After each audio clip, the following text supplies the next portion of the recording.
Halo, Assalamualaikum. Welcome to my class. Jumpa lagi dengan saya Nurlaila Tumufida yang nanti akan belajar bersama kalian pada materi pendidikan Pancasila dan kewarganegaraan. Kali ini kita akan membahas materi kelas 9 pada semester 1. Anak-anak, pada kesempatan kali ini Memfida hanya memberikan rangkuman materi pada kelas 9 di semester ganjil. Kenapa hanya rangkuman? Karena nanti materi selebihnya yang jelas itu sudah di-share Memfida di Google Classroom. Jadi sering-seringlah untuk melihat Google Classroom kalian. Oke. Pada semester ganjil ini ada 3 bab yang nanti akan kita bahas ya.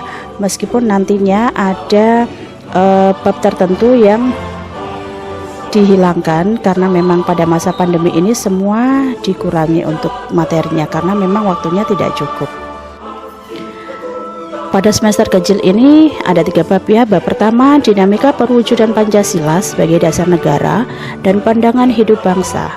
Bab 2, pembukaan Undang-Undang Dasar Negara Republik Indonesia tahun 1945. Bab 3, Kedaulatan Negara Kesatuan Republik Indonesia. A. Penerapan Pancasila dari masa ke masa. 1. Perwujudan Pancasila sebagai dasar negara telah dilaksanakan sejak awal kemerdekaan, pada masa Orde Lama, pada masa Orde Baru, dan masa Reformasi. 2. Penerapan Pancasila pada awal kemerdekaan menghadapi berbagai masalah karena ada upaya untuk mengganti Pancasila. Selain itu juga terjadi penyimpangan terhadap nilai-nilai Pancasila. Ada banyak sekali pemberontakan yang terjadi pada masa awal kemerdekaan yang tentunya ingin merubah Pancasila dengan ideologi yang lain. Nanti akan kita bahas ke depannya apa saja atau lembaga mana saja yang akan atau yang ingin mengubah ideologi Pancasila menjadi ideologi yang lain. Berbagai ancaman yang terjadi pada awal kemerdekaan, yaitu yang pertama, adanya pemberontakan Partai Komunis Indonesia di Madiun pada tanggal 18 Maret 1948 yang dipimpin oleh Musso. Pemberontakan Darul Islam atau Tentara Islam Indonesia (DITII) diawali dengan berdirinya Negara Islam Indonesia yang dipimpin oleh Sekarmaji Marijan Kartosuwiryo.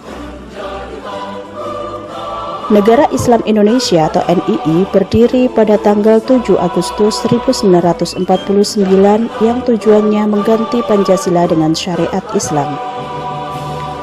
Pemberontakan Republik Maluku Selatan dipimpin oleh Christian Robert Stephen Sumokil.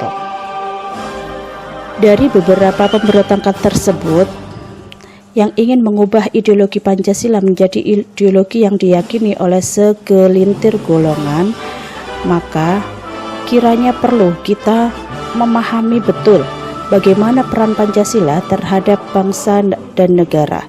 Pancasila adalah merupakan dasar dan pandangan hidup bangsa Indonesia, dan itu berlaku dari masa awal kemerdekaan Indonesia hingga sekarang. Oke, kita lanjutkan kembali. Republik Maluku Selatan atau RMS didirikan pada tanggal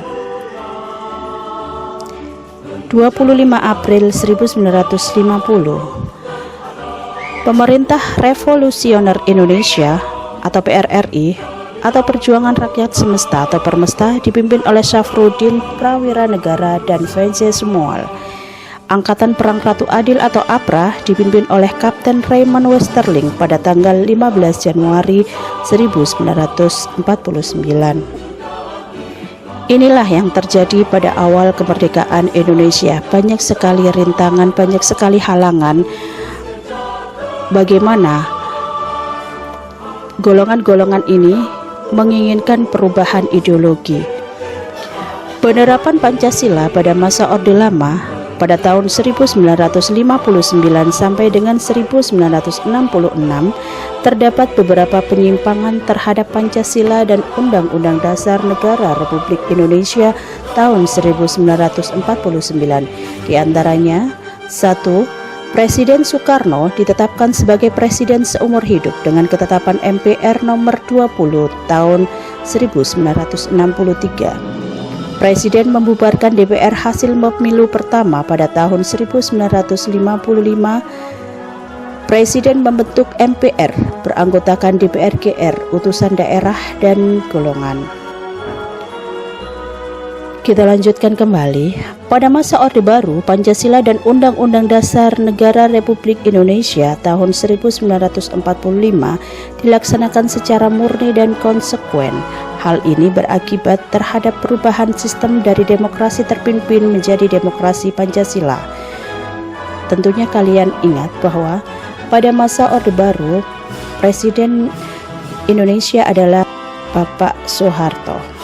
Sedangkan pada masa reformasi pada tahun 1998 hingga sekarang, penerapan Pancasila sebagai dasar negara mengalami berbagai tantangan. Tantangannya bukan berupa pemberontakan, melainkan adanya keinginan untuk mengganti Pancasila dengan ideologi lain. Yang tentunya ini kembali lagi seperti awal kemerdekaan negara Indonesia, yang banyak sekali ingin mengubah ideologi Pancasila menjadi ideologi yang lain. B. Dinamika nilai-nilai Pancasila sesuai dengan perkembangan zaman. 1. Diterimanya Pancasila sebagai dasar negara dan pandangan hidup bangsa membawa konsekuensi bahwa nilai Pancasila menjadi landasan pokok dalam penyelenggaraan negara. 2. Nilai-nilai dasar Pancasila dapat menyesuaikan diri dengan perkembangan zaman. Hal ini disebabkan karena Pancasila merupakan ideologi terbuka. 3. Ciri-ciri ideologi terbuka adalah nilai dan cita-citanya tidak dipaksakan dari luar, melainkan digali dari kekayaan rohani, moral, dan budaya sendiri. 4. Pancasila sebagai ideologi terbuka mampu berinteraksi secara dinamis. Nilai Pancasila tidak berubah, namun pelaksanaannya disesuaikan dengan kebutuhan dan tantangan nyata yang dihadapi setiap waktu. Istilah ideologi dibangun dari dua kata, yaitu idea yang berarti gagasan, konsep, pengertian dasar, dan cita-cita, serta kata yang kedua adalah logos yang berarti ilmu. Kata idea berasal dari kosakata bahasa Yunani, yaitu eidos, yang berarti bentuk. Di samping itu ada pula kata idein yang artinya melihat. Dengan demikian bisa diartikan secara harfiah, ideologi berarti ilmu tentang pengertian-pengertian dasar. Untuk hakikat ideologi terbuka, ada beberapa tokoh yang mengemukakan bagaimana pengertian dari ideologi. Kalian bisa membaca sendiri. Ada Suryanto Puspawardoyo, ada Mubiarto, ya. Di sana nanti kalian bisa membacanya, memahaminya. Banyak sekali tokoh-tokoh yang merumuskan atau mengemukakan pengertian ideologi yang tentunya nggak mungkin memvidajata di sini semua. Pada subbab C, perwujudan nilai-nilai Pancasila dalam berbagai kehidupan. 1. Sila-sila dalam Pancasila merupakan satu kesatuan yang tidak terpisahkan. Masing-masing sila tidak dapat dipahami secara terpisah dengan sila yang lain. Sila pertama menjiwai sila kedua, sila ketiga, sila keempat, dan sila kelima. Di balik, sila kedua, tiga, empat, dan lima dijiwai oleh sila pertama. Kemudian, sila kedua menjiwai sila ketiga, sila keempat, dan sila kelima. Sila kedua dijiwai oleh sila pertama. Sila ketiga menjiwai sila keempat dan sila kelima. Sila kedua dan ketiga dijiwai oleh sila pertama. Sila keempat menjiwai sila kelima. Sila 2, 3, dan 4 dijiwai oleh sila pertama. Begitupun seterusnya.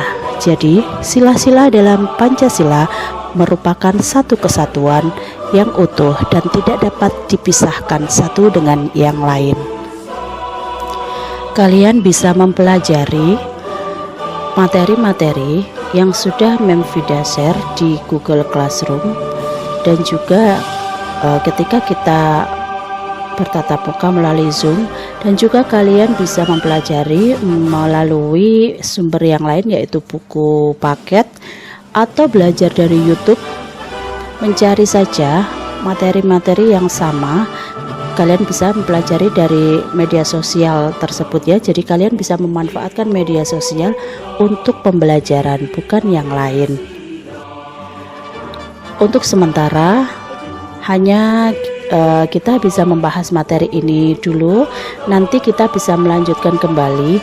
Jadi kira-kira apa yang kurang dimengerti, kamu bisa mencatat di Google Classroom dan kita diskusikan di sana, atau bisa juga kita pembelajaran nanti melalui WA ya.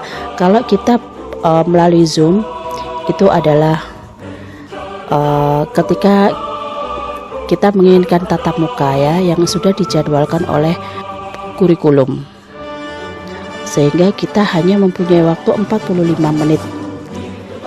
Zoom dibatasi oleh waktu, tetapi kita nanti kalau WA dan juga Google Classroom, kita banyak waktu di sana dan kita banyak berdiskusi di sana.